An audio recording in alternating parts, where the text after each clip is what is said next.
Hello, my dear friends. How are you doing? Hope you are having an amazing day and not having to deal with drama. Ready for new stories I have for you today? Let's go to the first one. And don't forget to listen to the end of the story, guys, to hear my insights. Enjoy the stories, and don't forget to like and subscribe. And of course, don't forget to leave a comment. I met Andrew when I was 25. At the time, I was working as an event planner for a nonprofit organization, and one of our annual charity galas was hosted at a luxury venue owned by Andrew's family. He was magnetic from the moment I saw him. Charming, confident, and devastatingly handsome. I couldn't believe it when he came up to me and started a conversation. What stood out most was how genuinely interested he seemed in me. He asked about my work, my goals, and my dreams.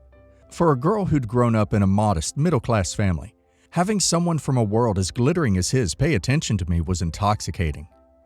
Our relationship moved quickly. Within a few months, he was introducing me to his family. His mother, Eleanor, was polite but distant. She had a way of smiling that felt more like an assessment than a gesture of warmth. Still, I didn't let that deter me. I was in love, and Andrew seemed to adore me. When Andrew proposed 2 years later during a dreamy trip to Paris, I thought I had it all. He was my Prince Charming, and I couldn't wait to start our life together. But shortly after the proposal, Eleanor invited me to tea at the family estate. I was nervous because she was so well-spoken and classy, and I always felt beneath her because I didn't come from such a rich family, didn't have those polished manners as she did. When I arrived, she was seated in a room that looked like something out of Downton Abbey, with gilded mirrors and ornate chandeliers. After some pleasantries, she slid a thick envelope across the table. "This is standard for anyone marrying into our family," she said, her voice cool and measured. "It's just a formality to protect our privacy." Inside was a non-disclosure agreement. It outlined that I could never publicly discuss anything about the family, the business, or our private lives. Eleanor assured me it was no big deal, but looking back, I realized how naive I was. I didn't read the fine print. I just signed it because I loved Andrew and wanted to be a part of his world. Our wedding was a spectacle. Hundreds of guests, custom gowns, and a reception that could have graced the pages of Vogue. For a while, life felt like a dream. We had our first child, Olivia, 3 years into our marriage, and our second, Ethan, 2 years later. Becoming a mother was the most fulfilling thing I'd ever done, but it also marked the beginning of Andrew's withdrawal from our relationship. At first, I chalked it up to the pressure of running the family's business. He traveled frequently, worked late hours, and seemed increasingly distracted. But there were moments when he'd surprise me with flowers or plan a family outing, and I convinced myself that everything was fine. Eleanor remained distant but cordial. She had her opinions about how I should raise the kids, which she never hesitated to share. But I learned to smile and nod. I wanted so badly to fit into their world, even if it meant biting my tongue. About a year ago, Andrew's behavior became impossible to ignore. He started coming home late, glued to his phone, and emotionally absent. I tried to talk to him, but he always brushed me off, saying he was under a lot of stress. Then, a few months ago, he came home smelling like a perfume I didn't wear. I confronted him, and after weeks of deflecting and gaslighting, he finally admitted it. He was having an affair with the secretary, Rebecca. "I didn't mean for this to happen," he said, as if that made it better. "But Rebecca and we have a connection I can't ignore." I felt like the ground had been ripped out from under me.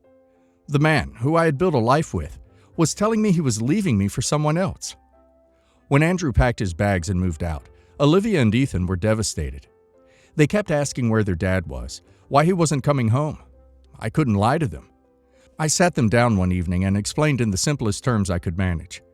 "Your dad has been spending time with someone else, and he's decided to live with her instead of us," I said, trying to keep my voice steady. Olivia, who's old enough to understand the basics of infidelity, was livid. "How could he do that to us?" she cried. Ethan, being younger, was more confused than angry. Both of them said they didn't want to visit Andrew's new house, and I didn't push them. When Andrew told Eleanor about the situation and the kids refusing to see him, she was furious, but not at him. She called me the next day and unleashed a tirade. "How dare you tell the children about the affair?" she hissed. "You should have told them that you and Andrew simply grew apart. You had no right to involve them in your marital issues." I tried to explain that I wasn't going to lie to my kids. They deserve the truth. But Eleanor wouldn't hear it. "You're poisoning them against their father," she snapped. "If you don't fix this, I'll see to it that you regret it." She went on to threaten legal action, claiming I'd violated the NDA by damaging the family's reputation. She also hinted that she would use her influence to ensure I got as little as possible in the divorce.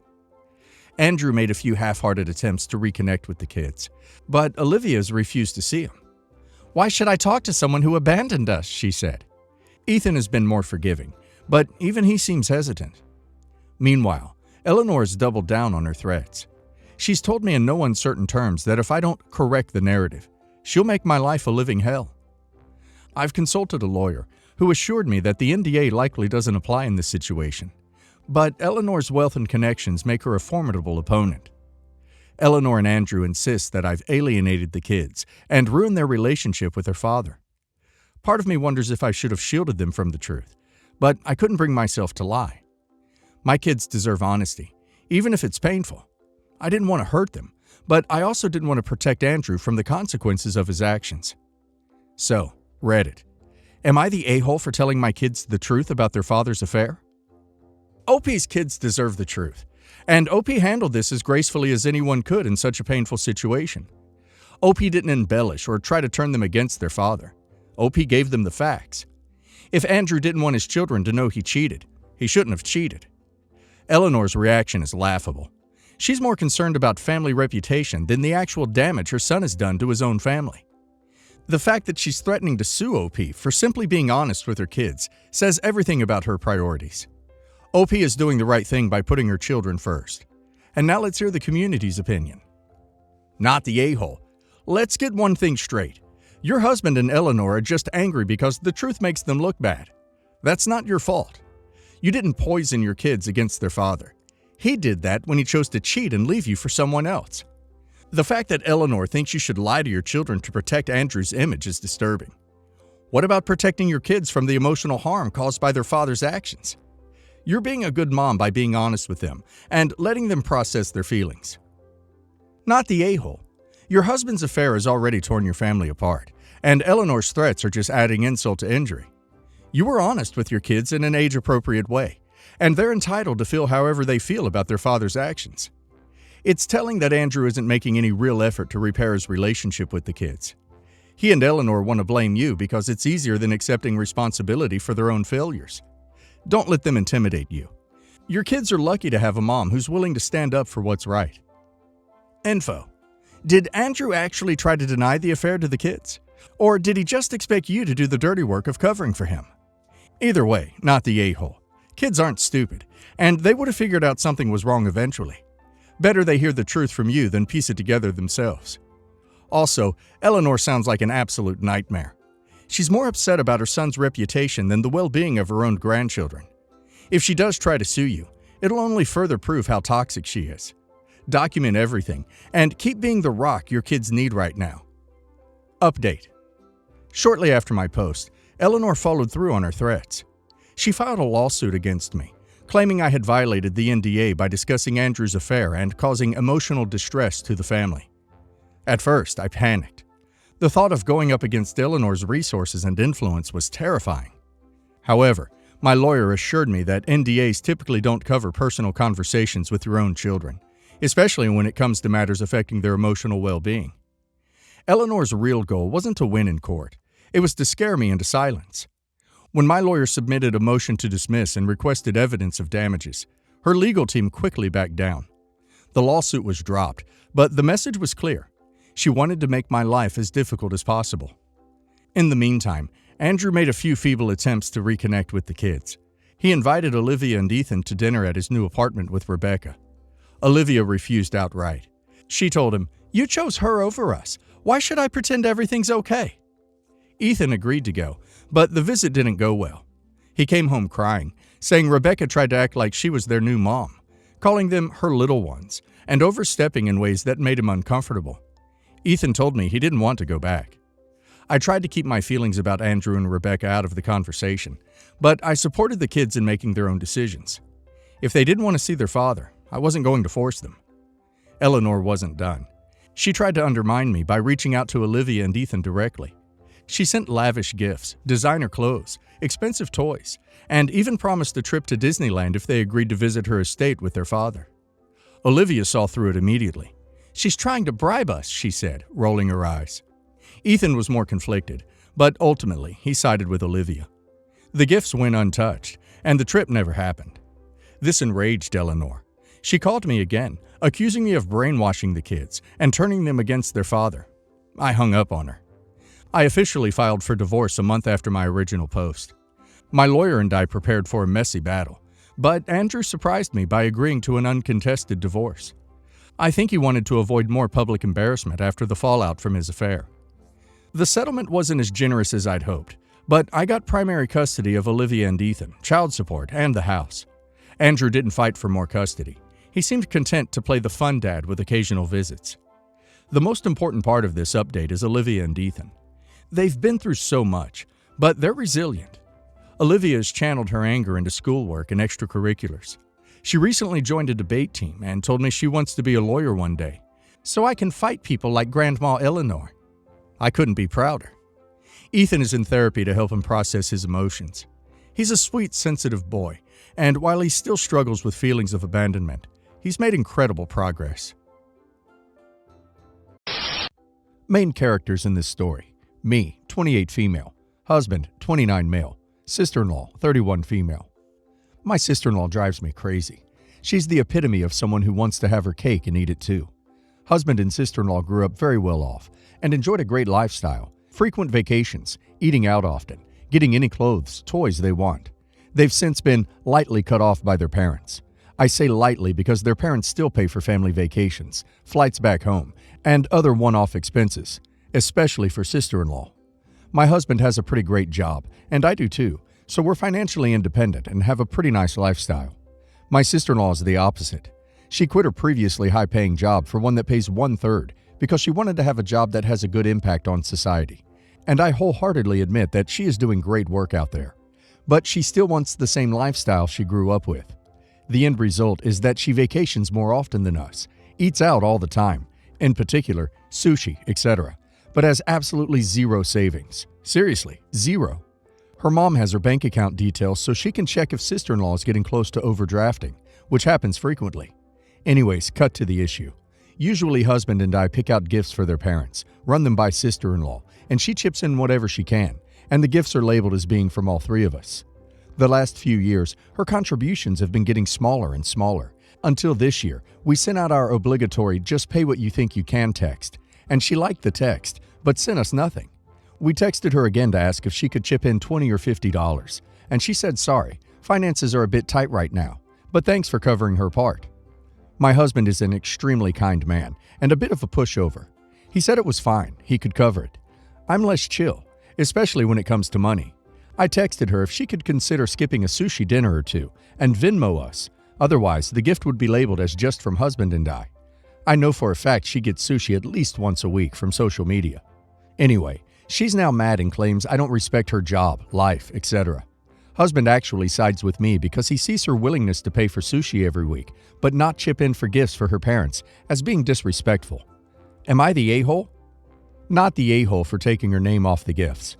I think that is just enabling to allow her to be on the gifts when she's not contributing to them. I would, however, be very cautious of judging how someone spends their money. She can spend her money on all of the sushi, but by the same token, you can spend your money on gifts that only has your husband's and your name on it. Your sister-in-law is a product of being able to do as she likes, and being aware that there was a golden parachute somewhere to save her. Not the a-hole. No money, no name on the gift. Perhaps her parents will see her for the sponge she is then. Functioning adults don't have mommy and daddy attached to their account to protect them from an overdraft. Not the a-hole for deciding to discontinue letting her put her name on gifts she didn't contribute to. She's 31 for Pete's sake, not a teenager. It's time to treat her like an adult who makes her own choices, and that includes picking weekly sushi dinners over holiday gift giving. I think it's perfectly natural to feel judgmental about why she can't contribute, because her taking advantage of your generosity in this situation makes you a bit complicit in it. Personally, I think you could tell your sister-in-law, "You're right, I do feel judgmental, because in this case, I feel taken advantage of. So I think if you buy your own gifts, if and when you can afford them, I won't have a reason to judge your lifestyle choices anymore, and the problem solves itself. My husband Rob, 39 male, and I, 29 female, recently moved to another country from the USA, and we have 3 toddlers and a newborn. We decided it would be extremely helpful to hire an English-speaking nanny. Our friends, the Kents, knew of and recommended a potential candidate, Olivia, 18 female. After the initial interview, we were under the impression she would be a good fit. We assisted with getting her passport, her visa, special winter clothing, and plane tickets, approximately $2,000 USD. We spent hours talking to her, asking her questions, and offering advice. The week she was here, she said was taking a while to overcome jet lag, so we tried to give her some time and space getting settled down. Every day she seemed tired, disinterested, and unmotivated. She was asked to feed the baby, got frustrated and told him to shut up. Another evening, she laid him in his crib face down into a bunched-up blanket, which could have suffocated him. I caught it as soon as it happened, and when confronted, she gave a half-hearted apology as she quickly walked away. Other things happened, but you get the idea. She was making food and began eating raw ground meat. Rob told her she should cook it. She argued, and then got food poisoning. She also refused to wash dishes and hardly offered to assist with any housework. She spent the majority of her time here on the phone, watching the kids' videos, and alone in her own room. Later, we learned the 3rd day of her stay, she told a boy, close to her age, she came to Geneva because she wanted to be here, not because she wanted to help us and wasn't taking the nanny position seriously. Her last day here, I sat down with her and told her this wasn't working, and Olivia fully admitted she did not want a nanny and was waiting on us to say something first. Rob confronted her, expressing frustration. She apologized and said he was correct and she felt bad. We were ready to find other accommodations locally, but she decided to go live with the Kents. We parted on somewhat good terms. The next day, the Kents accused us of withholding wages from Olivia for the week. We were never able to officially nail down wages or duties, though she had an understanding of our expectations prior, because she made us believe she had jet lag or was just overwhelmed, so we tried to push her and quickly realized we couldn't really trust her. She told the Kents that she worked very hard for 14 hours every day. However, she rarely came out of her room before 8 a.m., was sick for a full 24 hours, left the house a few different times to socialize or complete her registration, and the majority of the time she just hung out and texted. I felt like I was taking care of another child. Am I the a-hole for not paying her anything for her time? Not the a-hole. She admitted herself she didn't want the job and was waiting for you to say something. That's pretty much confessing that she used your family to pay for her flight. Tell the Kents to kick rocks. I don't know why it's any of their business. Offer to pay her wages if she returns the $2,000 airfare. Not the a-hole. She took advantage of you and the situation to get to your country at your expense. Tell the Kents exactly what happened, and if they still think you're the a-hole, then they aren't worth having as friends. As for the nanny, tell her you expect her to pay back your expenses. How I see this is you had an agreement. You would pay her for services rendered, i.e., her working as a nanny. The whole time, you were trying to fulfill your part of the agreement. She, however, never intended to fulfill this, as she admitted to you. Worst part, she could have harmed the baby. So, who broke the agreement? It was Olivia. Does she deserve to get paid? You have enough grounds to say no. In fact, it's even nice that you're not going after the $2,000 you spent on her. Not the a-hole in the slightest. My future mother-in-law can be extremely sensitive. I'm not someone to brush someone's feelings off, but when she gets in one of her moods, she is really looking for a reason to play the victim. She is also very different with different people. She can be super playful and have a good sense of humor, but she's never liked me. We'll just say she doesn't think I'm good enough for her son. I recently had a bridal shower. Mother-in-law and one of my friends work at the same company. They don't really know each other. Mother-in-law is an executive, and there are middle manager types in between them. They had a company Christmas party recently, and apparently, the CEO dropped mother-in-law. He was trying to dance with her, super drunk, and somehow threw her over his shoulder. My friend told me about it because she thought it was funny. Mother-in-law mentioned it as well because she is in pain when she moves a certain way. For some background, mother-in-law has always thought she was fat, despite being probably a size 4. But she likes to eat, binge, and then always feels bad about herself. She looks amazing, though. I get the impression that she thinks he dropped her because she was fat, which is totally ridiculous. Guy was wasted and grabbed her in an awkward position. Anyway, we had my bridal shower the day after, and I asked mother-in-law how she was. Someone asked her if she was embarrassed, and she said no, as it was his fault. Mother-in-law then said her dress did go up, though. My friend chimed in as a joke and said her underwear said Wednesday when it was Friday. It was clearly a joke, but mother-in-law got pissy. For the record, she just had normal lace panties, no riding, and she doesn't dress like an elementary kid. My friend thought it was funny and kept insisting her underwear said Wednesday, and finally mother-in-law yelled at me to tell my friend to shut the duck up. I was shocked and said it wasn't a big deal, she was just being silly. Mother-in-law said we were both idiots. I thought it was left at that, but apparently she whined to people afterwards that we picked on her and that I should have made my friend shut up. Literally, it was such a silly, immature joke to begin with, and lasted maybe 5 minutes with a couple of people saying Wednesday after. She doesn't have this level of anger for the dude who dropped her on her head.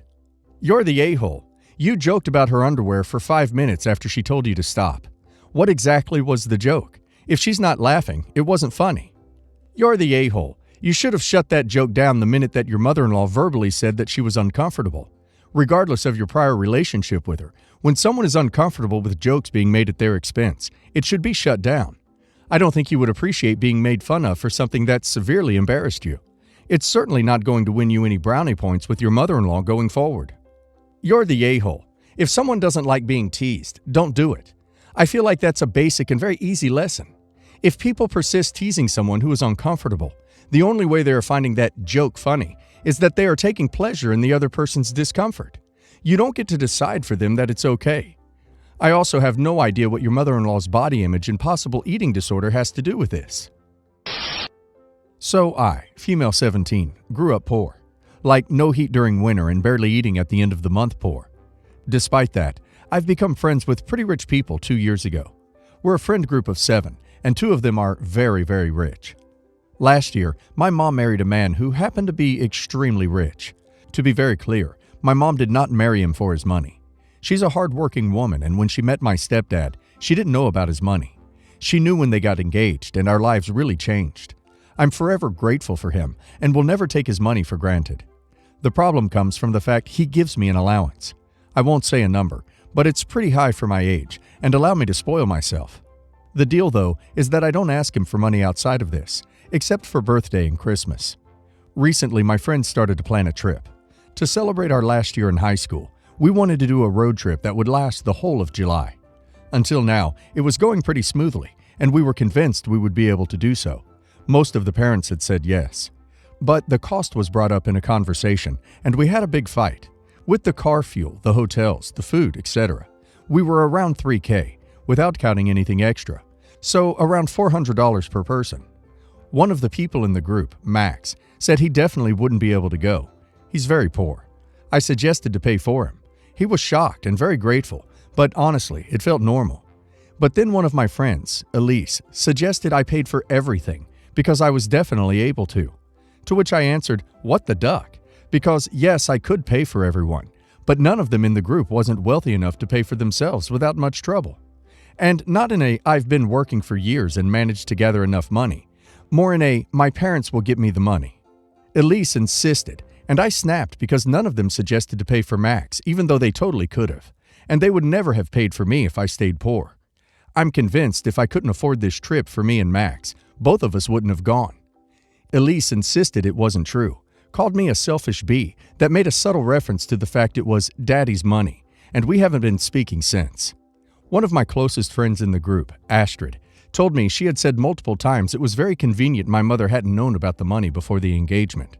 I'm sad we had a fight like that, and I feel like paying for them would resolve everything. I don't want to do a favor to Elise, but I also feel bad for the others in the group. So am I the a-hole for not paying for all of my friends? Edit. I think it's important to mention I do buy them a lot of things. When we go out to eat, I pay for everyone 90% of the time.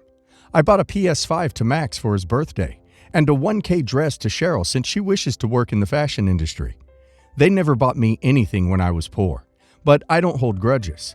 They all have a pretty bad relationship with their parents, which makes it harder to ask for money, and I would have refused anyway. Not the a-hole. Your friends sound like awful people. You do someone a favor and everyone puts their hand out.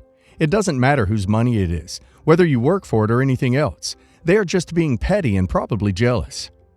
Not the a-hole. Your friends obviously got way too comfortable using you as a wallet.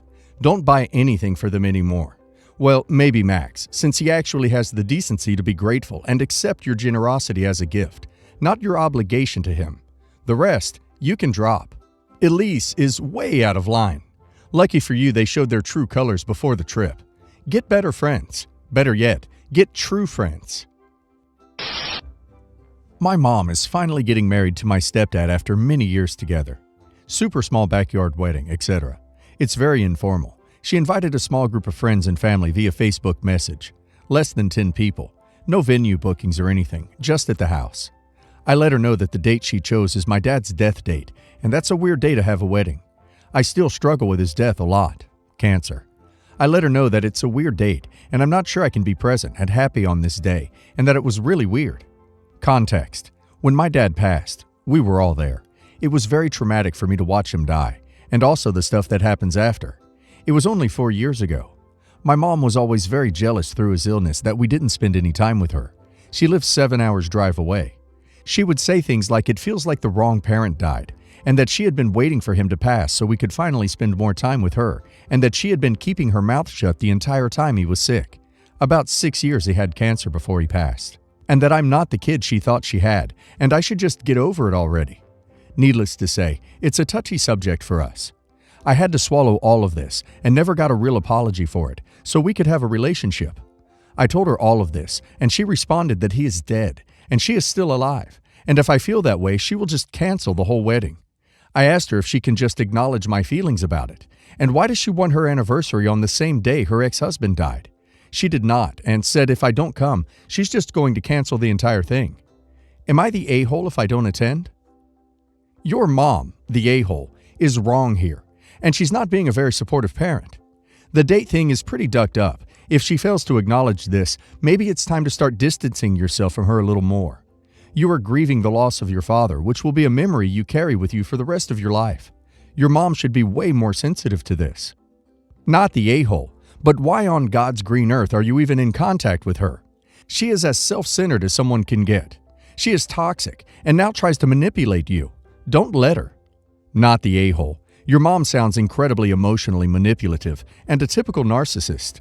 If she weren't a narcissist, her reaction to her accidentally setting her backyard 10-people wedding on the anniversary of your dad's death would be apologizing and moving the date.